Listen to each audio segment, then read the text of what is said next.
Aujourd'hui, on est là pour parler du SEO. Dans cette série d'émissions de Marketer Moment, notre objectif et notre ambition, c'est d'expliquer avec un maximum de détails à quoi correspondent les rôles des gens que les entrepreneurs au sein de leurs équipes marketing embauchent. Pourquoi ? Parce qu'on se rend compte qu'assez souvent, il y a des noms. Alors, le SIA, il y a des mots, le SIA, la growth, enfin, tout un tas de choses que les entrepreneurs répètent un petit peu sans forcément connaître le fond des choses. Et c'est pour ça qu'aujourd'hui, pour commencer par l'un des métiers les plus historiques, sorte de plus vieux métier du monde, du digital, j'ai décidé d'inviter dans cette série de hors-série numéro 1 de Marketer Moment, Monsieur Thomas Katowski, pour parler de SEO. Bonsoir Thomas. Bonsoir Guillaume. Bonsoir. Alors, Thomas, vous faites dans le SEO, c'est ça ? Et exactement, je fais dans le SEO depuis une dizaine d'années maintenant. D'ailleurs, merci pour l'invitation. Je suis très fier de commencer cette série de hors-série avec vous. Question numéro 1. Thomas, la première question qu'évidemment tout le monde se pose, et c'est quel est le métier d'un SEO manager et qu'est-ce qu'il fait cet SEO manager au quotidien ? Alors, un responsable SEO, ce qu'il s'assure, c'est que ton site web pour lequel il travaille soit correctement référencé sur les moteurs de recherche comme Google, Bing, Yahoo ou Lycos pour les plus anciens d'entre nous. Et le quotidien, c'est de l'optimisation de contenu, c'est de l'optimisation de technique et aussi beaucoup d'évangélisation interne ou externe d'ailleurs. D'accord. Ce métier, il consiste à faire en sorte que les gens qui tapent des requêtes comme « vol pas cher » au hasard Par exemple, tombent sur la page d'un site comme Liligo au hasard. exactement. Ce qui est important, c'est de bien être positionné le plus haut possible de la page 1 de Google et pas être positionné en page 2, page 3, parce qu'on a seulement 3% des utilisateurs total qui vont en page 2, page 3, et encore, ça ne veut pas dire qu'ils cliquent sur un de ces résultats-là. Donc, si on n'est pas présent en page 1, et je dirais encore plus, même dans les 3 premiers résultats de la page 1, on est mort, on n'a aucune visibilité, on a très peu de trafic. Question 2. Du coup, on comprend que le SEO, Thomas, ça consiste à faire en sorte que l'URL de la page du site pour lequel tu travailles apparaisse le plus haut possible dans la page de résultats de recherche de Google et pour des termes qui sont évidemment pertinents pour toi et pour l'utilisateur. Mais quels sont les KPIs, la suite de KPIs que tu suis au jour le jour pour t'assurer que tu fais finalement un bon travail ? Ouais, bien sûr. Ce que je regarde, c'est au global le trafic et le business. Et bien évidemment, après, on va dans le détail. Pour le SEO, ce qui est important, c'est de regarder le positionnement de nos mots-clés et également le taux de clic qu'on a sur chacun de ces mots-clés-là. Parce qu'il y a une corrélation entre classement au sein des résultats de Google et taux de clic. Plus on est haut, plus le taux de clic est important. Ça, c'est très bien. C'est très bien. Et tu as d'autres KPIs que tu suis ? Oui, j'ai d'autres KPI. Il y a bien évidemment aussi le volume de recherche, le trafic. C'est-à-dire, il faut regarder, par exemple, des fois, on peut s'apercevoir qu'on perd du trafic. On se dit, on doit avoir des mauvais résultats SEO. En réalité, pas du tout. C'est juste que les gens recherchent potentiellement moins un mot-clé. On a même peut-être amélioré ce mot-clé, mais comme les gens recherchent beaucoup moins, forcément, on a moins de trafic. Ce qui suit est notre format Marketer Moment, un podcast qui invite des leaders du marketing autour d'une thématique précise. Ce format, ainsi que d'autres, sont produits par Matirs, société spécialisée en marketing à temps partagé. De la réflexion stratégique à l'exécution opérationnelle, nous mobilisons des directeurs marketing ainsi que des équipes d'experts pour résoudre des problématiques marketing les plus complexes. Je vous laisse regarder notre site web en description et je souhaite un bon visionnage. Thomas, on va revenir un peu sur le principe de base du SEO. Je crois que le SEO, c'est une cumulation de plusieurs facteurs. Est-ce que tu peux, en gros, dresser le panorama de ce qui compose le SEO ? Oui, bien sûr, il y a 3 grandes familles en SEO. La première, c'est le contenu. La deuxième, c'est le technique. La troisième, c'est le netlinking. La partie contenu, en fait, l'objectif, c'est d'aller viser les mots-clés qui vont nous générer du business. La partie technique, c'est faire en sorte que son site soit le plus Google-friendly, on va dire, qu'en termes de santé, il soit correctement optimisé, qu'on n'ait pas des problèmes d'indexation ou des problèmes qui vont empêcher la crawlabilité du site web, par exemple.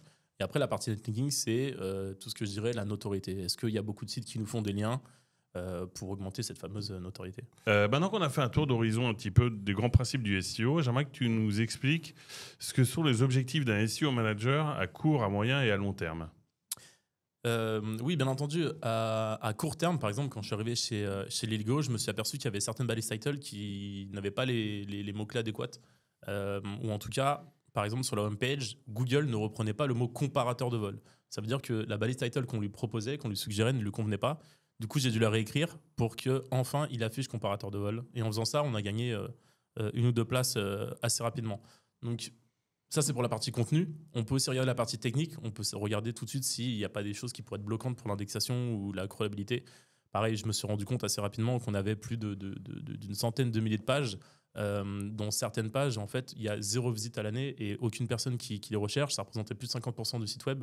Donc, en fait, ce qu'on a fait, c'est qu'on a désindexé ces 50 000 pages qui ne servaient à rien. Et comme ça, l'autorité que Google nous attribue, elle se concentre sur les 50 000 autres pages qui restent. Et en fait, chaque page recevait du coup plus d'autorité, plus de jus SEO. Donc ça, c'est vraiment tout ce qui est quick win. Après, ce qui est moyen terme, ça va être une roadmap de contenu ou une roadmap technique. C'est-à-dire une roadmap de contenu, on va identifier quelles sont les pages qui nécessitent davantage de contenu optimisé pour le SEO. Bien entendu, on les classe par ordre de potentiel de trafic, mais aussi de business. Et on a choisi plus de 1000-1500 pages à rédiger dans les prochaines semaines, prochains mois, voire prochaines années. Et on a fait la même chose pour la technique, c'est-à-dire qu'on a regardé quels étaient les points d'optimisation technique les plus importants, ceux qui pouvaient se faire assez rapidement pour qu'on les mette en place dans les premières semaines. Et là, maintenant, on va commencer à rentrer sur des projets techniques qui peuvent prendre plusieurs semaines, voire plusieurs mois. Et là, du coup, on arrive dans le partie long terme, qui peuvent être des nouvelles catégories ou des développements plus profonds avec du back-end, avec du front-end, avec quelque chose de plus dur. C'est ça. En fait, l'objectif, ça va être aussi de construire une certaine autorité. Donc, avec du backlink, ça va être aussi essayer de faire en sorte que la marque soit souvent citée sur d'autres articles de web, d'autres articles d'autres sites internet, pardon. D'avoir un trafic qui est stable aussi, c'est-à-dire qu'on va essayer de faire en sorte qu'à chaque mise à jour de Google, on va pas un peu serrer les fesses, pardonnez-moi l'expression, de se dire putain, est-ce qu'on va pas se faire shooter parce qu'on a fait des choses qui étaient un peu border en termes d'optimisation technique SEO. Parce que voilà, l'objectif, c'est vraiment d'avoir un trafic SEO qui se stabilise sur la durée et qui perd pas de mois en mois. Thomas, moi, ça fait des années que je manage des SEO managers et il y a un peu des chapelles. Hein. C'est-à-dire que tu as expliqué tout à l'heure on pouvait diviser en 3, c'est-à-dire le SEO plutôt technique, le SEO plutôt contenu, le SEO plutôt autorité, qui est ce qu'on appelle le netlinking. Et il y a un truc assez intéressant dans le SEO, c'est qu'il y a une énorme profusion d'outils qui existent et j'en ai vu passer vraiment des dizaines et des dizaines depuis que j'occupe ce poste de directeur marketing. Je voudrais savoir, toi, quelle est ta stack d'outils et est-ce que tu recommandes d'en prendre beaucoup, pas beaucoup et surtout à quoi ils vont à chaque fois servir? Parce que moi, en tant que directeur marketing, je peux vous donner mon expérience des SEO managers qui disent qu'il faut tous les outils du monde. Puis outre le fait que cumuler, même si chacun ne coûte pas très cher, cumuler, ça commence à faire un gros budget. Et puis on se demande à quoi ça sert. Or, comme on n'est pas spécialiste, on se dit bon, on va laisser le SEO manager faire un peu son marché. Et à la fin, il faut bien qu'il serve un objectif. Donc toi, ta stack, quelle est-elle?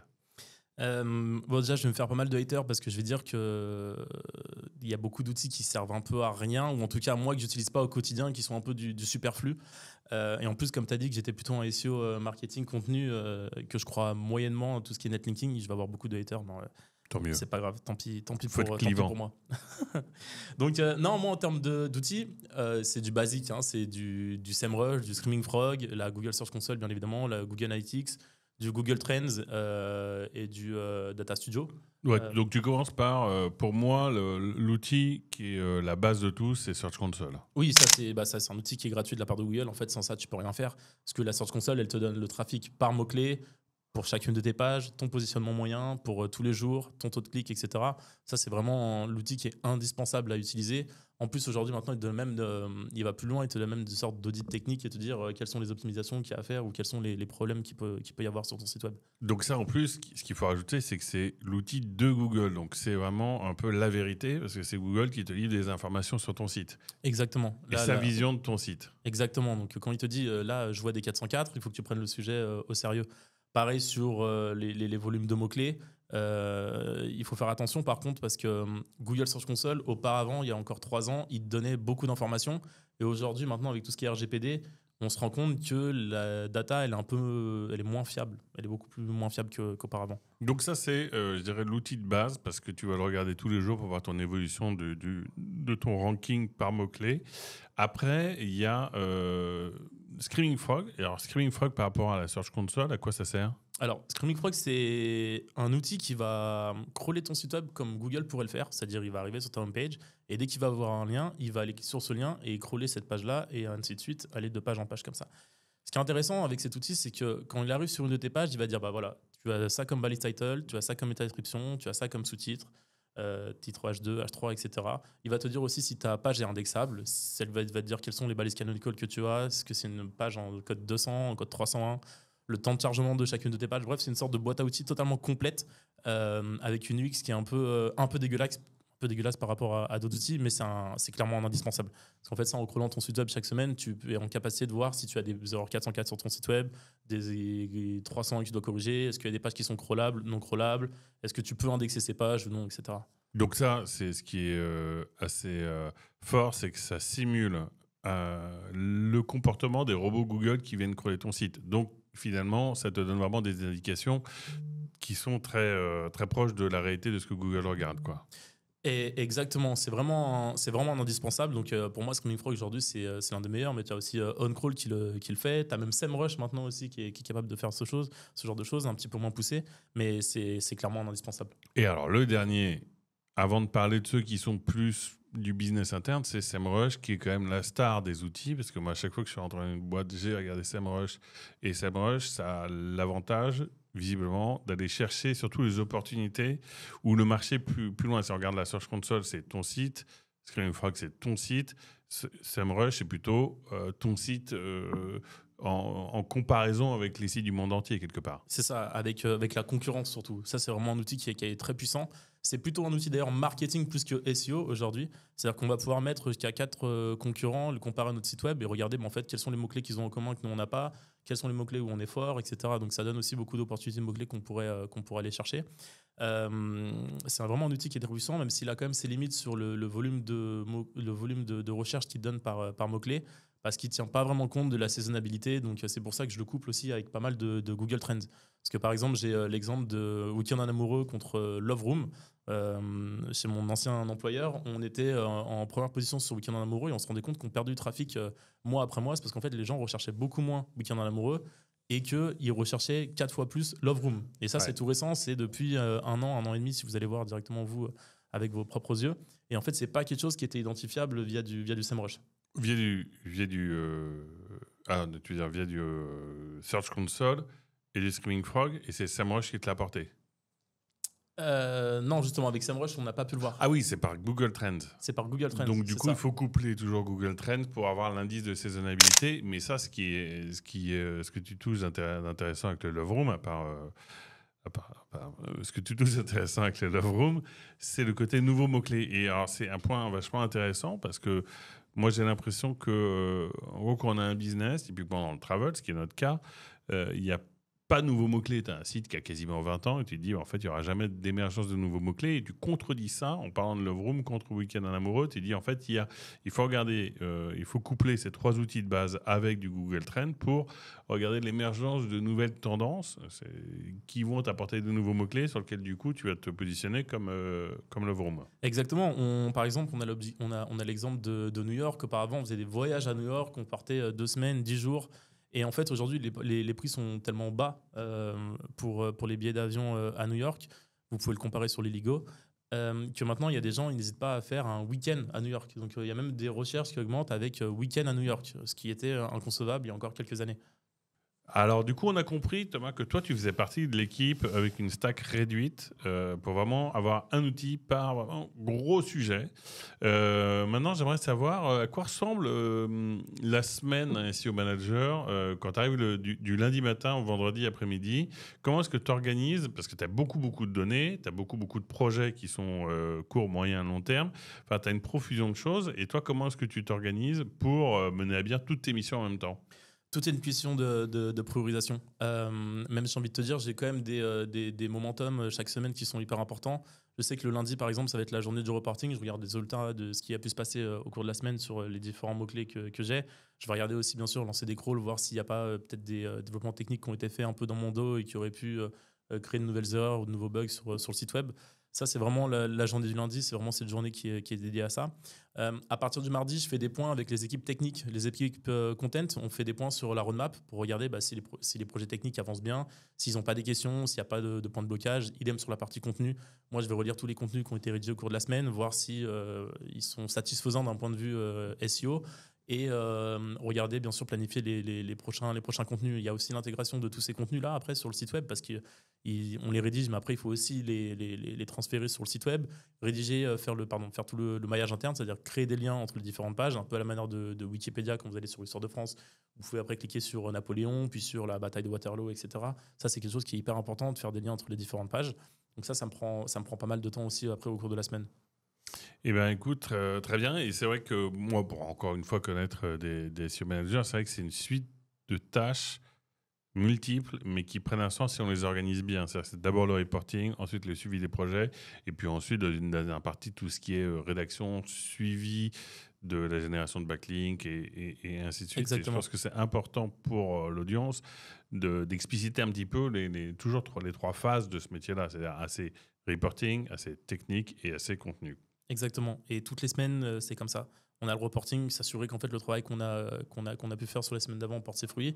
La partie contenu, faire en sorte que ça avance et qu'on ait le plus de contenu possible sur nos pages de business et les pages les plus stratégiques. Et sur la partie technique pour continuer en fait à optimiser notre site continuellement sur cette partie-là. Très clair. Maintenant, je voudrais qu'on parle des sujets qui fâchent un petit peu. C'est-à-dire que l'une des raisons pour lesquelles on a décidé avec Nofal de lancer cette série d'entretiens, c'est pour essayer d'éclairer justement les entrepreneurs qui parfois regardent ces métiers de loin sans forcément connaître la réalité de leur métier. Et là, ma première question, ce serait de dire à quel moment une entreprise a besoin d'un SEO manager, d'un head of SEO à plein temps?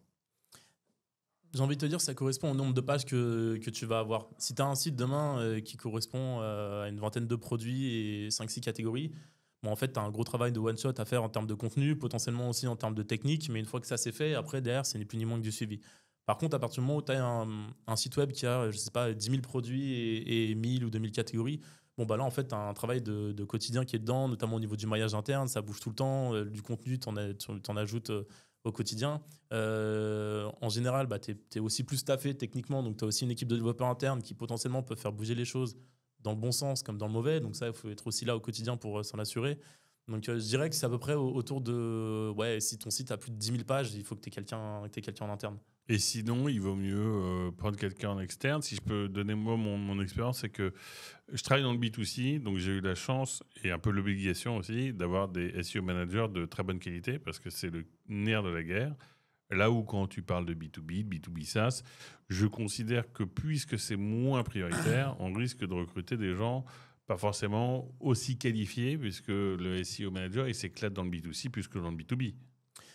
Oui, le B2B, effectivement, c'est sûr que si demain, tu es responsable à plein temps d'un site web qui contient 50 pages et qui fait 100 visites par jour, le mec, il aura vite fait, le mec ou la nana d'ailleurs, il aura vite fait le tour du métier. Il va s'ennuyer et au bout de 6 mois, 1 an, il va partir s'il est honnête avec lui-même. Et moi, je le regarde du point de vue de l'entrepreneur. Tu as un risque d'embaucher quelqu'un qui est nul. Parce que soit tu prends quelqu'un qui s'emmerde rapidement, soit tu prends quelqu'un qui est nul. Et tu as perdu ton investissement sur la personne parce que tu n'auras pas de résultat. Tu es d'accord avec... Oui, ça fait sens, bien évidemment. Et maintenant, les grandes erreurs que font, selon toi, les entreprises, on est dans la tech, donc on peut parler de B2B, de B2C, de ce que tu veux, mais les grosses erreurs qui sont faites sur les SEO aujourd'hui, je pense qu'il y en a plein et c'est un vrai point de vigilance. Moi, je les connais à peu près, mais qui est vraiment un sujet très important parce que si on s'adresse à des entrepreneurs, il y a plein de trucs, et notamment, je vais lâcher le gros mot, qui sont les migrations, les nouveaux sites, et même si je spoil un peu ta réponse, messieurs, dames, vous faites toujours n'importe quoi. Oui, arrêtez de faire n'importe quoi, s'il vous plaît.